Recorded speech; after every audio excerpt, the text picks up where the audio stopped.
A centuries-old tradition was today televised for the very first time. My lords, it is my sad duty to inform you that Her Most Gracious Majesty, Queen Elizabeth II, has passed away on Thursday, the 8th of September, 2022, at Balmoral Castle. When she was appointed as Lord President of the Privy Council on Tuesday, Penny Mordaunt could have had no idea that this would be her solemn duty within days. The clerk of the Privy Council then read the proclamation. King, head of the Commonwealth, defender of the faith, to whom we do acknowledge all faith and obedience with humble affection, beseeching God, by whom kings and queens do reign, to bless his majesty with long and happy years to reign over us. God save the king. God save the king. All 6 living former prime ministers were present at St James's Palace, as were William and Camilla. The new Prince of Wales witnessed the document, followed by the new Queen Consort.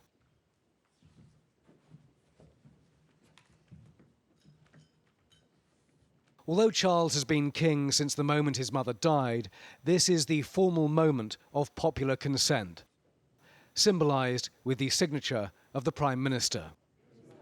The Accession Council then processed through the apartments of this Tudor palace to hear the new king.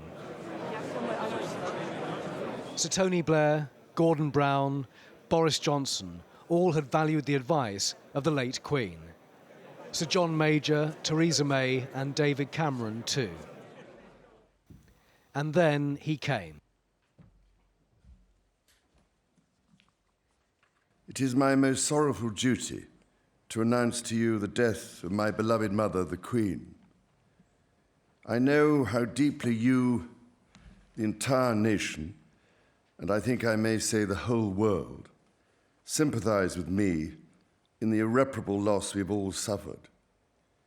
It is the greatest consolation to me to know of the sympathy expressed by so many to my sister and brothers, and that such overwhelming affection and support should be extended to our whole family in our loss.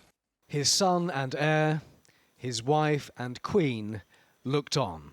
And in carrying out the heavy task that has been laid upon me, and to which I now dedicate what remains to me of my life, I pray for the guidance and help of Almighty God. He then signed his declaration. The inkpots were a gift to the king from both his sons, William and Harry. The state trumpeters of the household cavalry then signalled the principal proclamation. In the centuries before television and radio, telephones and social media, this was how royal news was communicated.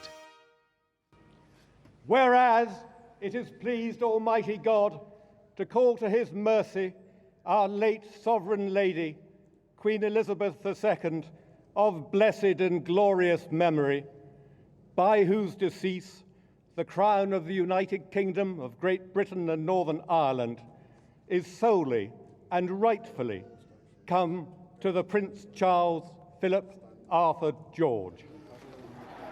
In a rare move, the King's Guard laid down their arms. 3 cheers for His Majesty the King. Hip, hip! Hooray! Hip, hip! Hooray! Hip, hip! Hooray! There were more gun salutes. And for one day only, flags returned to full mast. These will be half-masted tomorrow afternoon, once the proclamation has been repeated in Scotland, Wales and Northern Ireland. The crowds around Buckingham Palace continue to grow. What does it feel like to be here? What does it mean to you? It feels quite patriotic, just seeing everyone, the Union Jacks and like all the Queen stuff. It means a lot just to be part of this event and knowing that we can tell the kids and the grandkids that we were there. Like she felt like family. She felt like family, did she?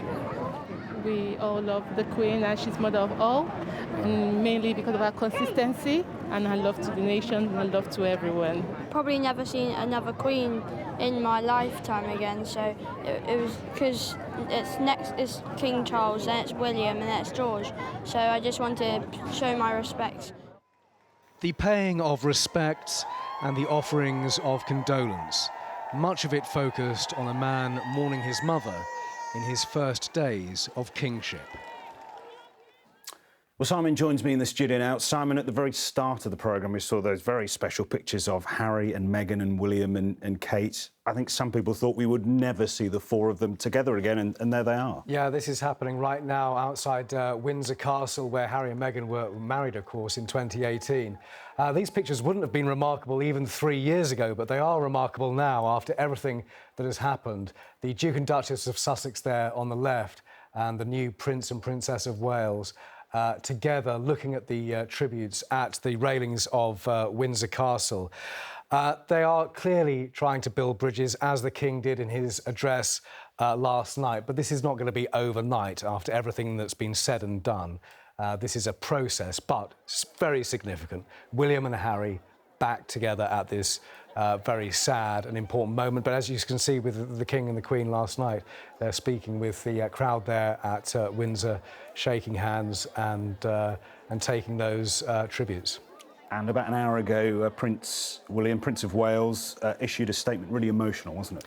Yeah, it was a very powerful statement issued by Prince William, saying that the Queen was by my side at my happiest moments and the saddest days of my life. And then he said this, I knew this day would come, but it will be some time before the reality of life without Granny will truly feel real. And then he said that phrase we're becoming familiar with, grief is the price we pay for love. A phrase used by the Queen in a message to the people of the United States after 9/11, and one being used on a daily basis at the moment. Grief is the price we pay for love. And you've just been given fresh details about the timeline for the next sort of 7 days or so. Yes, Buckingham Palace has just released the details for the next few days, so let's go through it, shall we? Tomorrow, Sunday the 11th, the Queen's coffin will move from Balmoral to Holyroodhouse in Edinburgh. That will be a 6-hour car journey and from Balmoral to Edinburgh. Monday the 12th, there will be a service at St Giles's Cathedral in Edinburgh. The King will walk in the procession there. The coffin will travel to the cathedral. And after that, the public in Edinburgh will be able to pay respects for a day at the cathedral. Tuesday the 13th, the King and the Queen travel to Belfast to St Anne's Cathedral for a service there. I expect at a lot of these services, if not all of them, there will be walkabouts, as we've seen today with Harry and William. And also on Tuesday, the Queen's coffin will be flown to London, driven from RAF Northolt to Buckingham Palace.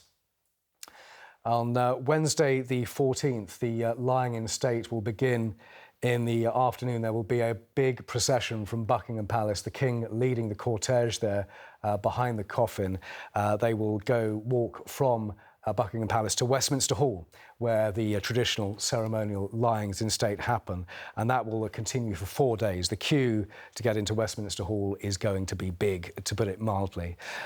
Friday the 16th, as that continues at Westminster Hall in Cardiff at Llandaff Cathedral, there'll be a service there, the King and the Queen at that service, meeting people after the service in Cardiff. And confirmation, as we expected, that on Monday the 19th, that will be the Queen's state funeral at Westminster Abbey. So the coffin will move from Westminster Hall over to Westminster Abbey, the traditional historic scene for coronations and funerals. Simon, for now, thank you for that.